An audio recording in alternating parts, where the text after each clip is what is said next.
Welcome to the Transitional Changes Mission podcast show with your host, King Summers. And your host, Queen Summers. And before we begin tonight, we'd like to thank everybody for listening to our show. Thank you so much. We've heard everybody's letters and messages, also well wishes, spirit. And before we begin throughout our show, we'll be informing the format is based in part of the opinions of King and Queen Summers and in no part meant to impose on the belief systems of other individuals. You have a right to your opinions, even if it doesn't coincide with ours.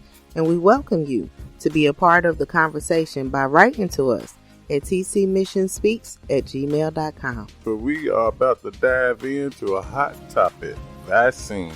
That's what Transitional Changes Mission podcast show is doing, current events, and our mission to end family homelessness.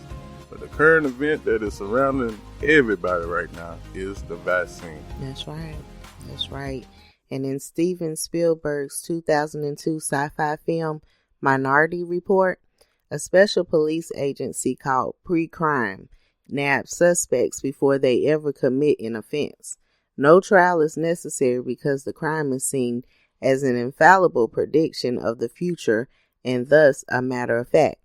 The movie challenges viewers to consider the tension between technological determinism and free will, between the rights of an individual and the health of a community. It's a useful metaphor for the argument against coercive vaccination. We are going to explain our opinions about the vaccine. We're going to drop some history on you about pandemics, things that have caused many harmful, saddened feelings towards people throughout the history of pandemics. We largely appreciate you taking the time out to listen to our opinions and our voice. Right, thank you. And some people argue that mandatory mass vaccination is an act of communal self-defense and thus completely compatible with the principles underpinning a free society.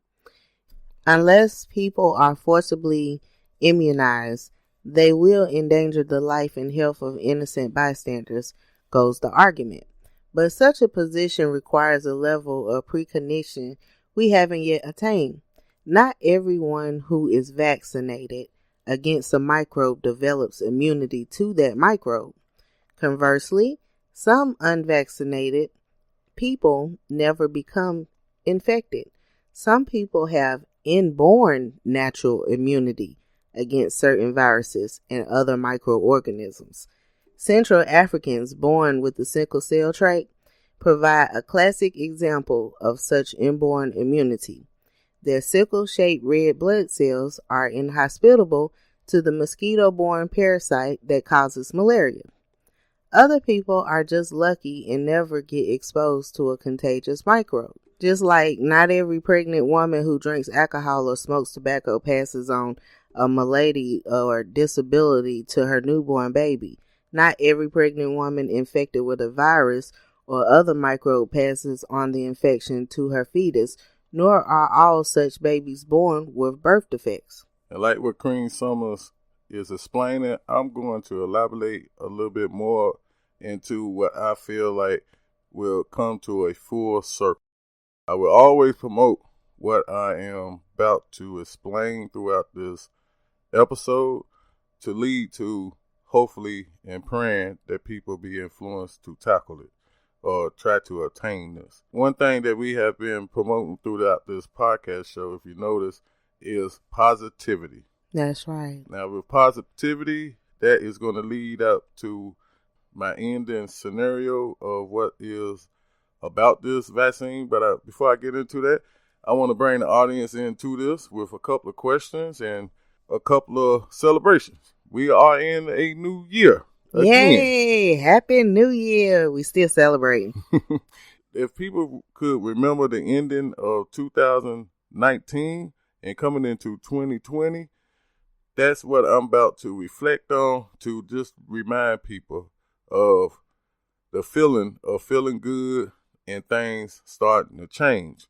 Within the month of January, a lot of things happened. We lost a great soldier, King Kobe Bryant anniversary coming up. Rest in peace, Kobe. Things started to change within the atmosphere of this pandemic that has consumed the globe.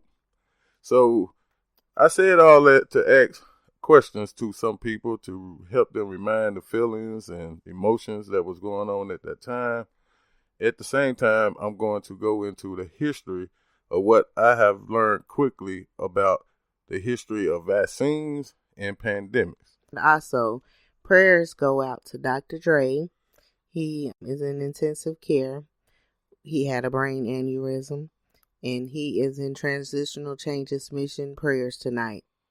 Yes, and that goes for everybody that's in ICUs, enter into the hospital, ambulance, anything that is a dramatic change to the family system that you have been risen with, knowledge of knowing. Our hearts are out there with you. Yes, my with people. Love and care. So with Transitional Changes Mission, we are here to help you go over the hump.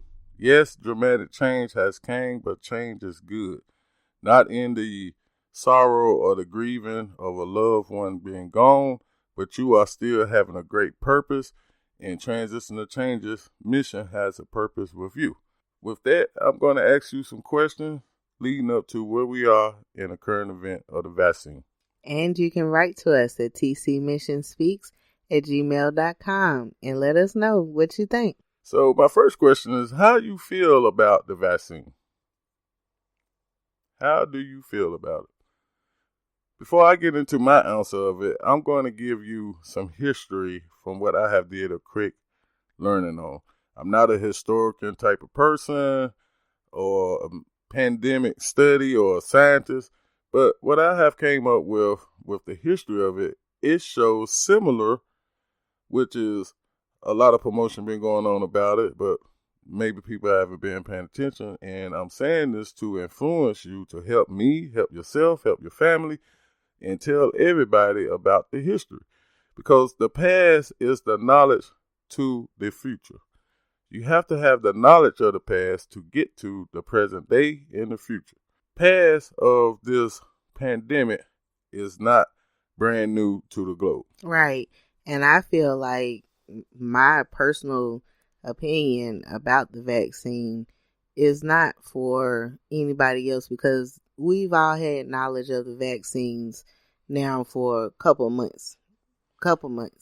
And December is when they first began rolling out the vaccines. So everybody know if they're going to get it or they're not going to get it. That's a personal decision. In that personal decision, the only thing I have to say with open arms and an open mind and an open heart is I'm not judgmental on the decisions that another person makes. You have to do what's best for yourself on an individual level, whether you're anti-vax or vax. But what I'm going to say towards that question is the history, what I have read about the Spanish flu is very comparing to COVID-19. And I influence again people to read up on the Spanish flu. Do your research. It came out in 1918, the summer of 1918. During that time, Theodore Roosevelt was the president of the United States. Also at that time, pay attention to this because this is going to lead up to my second half to the answer to this. There was a war going on. Anybody in school? I'm asking the 8-year-olds and 9-year-olds or parents that can relate this question to your children that's in school, because I was taught of it, but I don't remember the king that was assassinated, but I think when I touch up on it, I remember it was a king that was assassinated, and it started a World War I. The first World War I. And this was 1819? Yes, ma'am, and yes, Queen Summers, and that's the modern war history. So with that, the modern war, World War I, has started. Theodore Roosevelt was the president, and at that time, what I read up on, Spain was playing neutral in this war. So with them playing neutral, and this is going to lead up to where experts is not putting 100% on it, but that is the reason why it was called Spanish flu, because they saying that, well, some research that Spanish flu came from Spain. Just Now, like this one came from China. Okay. Yes, Queen Summers. And they also came up with other research saying it came from China, Mm-hmm. it came from Russia, Mm-hmm. and that's just a knowledge of saying it came from somewhere. Yeah, it came from somewhere. Basically. Mm-hmm. And when it came up during the war, it spread it out through the soldiers. Now, I can't say 100%, but from what I read, I think that's the reason why Theodore Roosevelt pulled the troops out. Because the first wave was inside the war. Okay. Across Europe. It wasn't no knowledge of the Spanish flu being in America at that time. When it started doing what history says, Spanish flu, many deaths inside the war, and it started attacking the youth and seniors. Sounds familiar. So with them and other countries pulling out soldiers, with the soldiers coming back infected, starting to do what we call community spread. That started the pandemic across the globe. All right, now before we continue, I just want to let y'all know King Summers is not a historian. He has not done years and years of research. This is basically something that he read to be influenced to do my own research, and which was very shocking. So I just want to let you all know to do your own personal research. In no part is this meant to impose on the belief systems of individuals. You have a right to your opinions, even if it doesn't coincide with ours, and we welcome you to be a part of the conversation by writing us at tcmissionspeak@gmail.com. A free society demands adherence to the non-aggressive principle. No person should initiate force against another and should only use force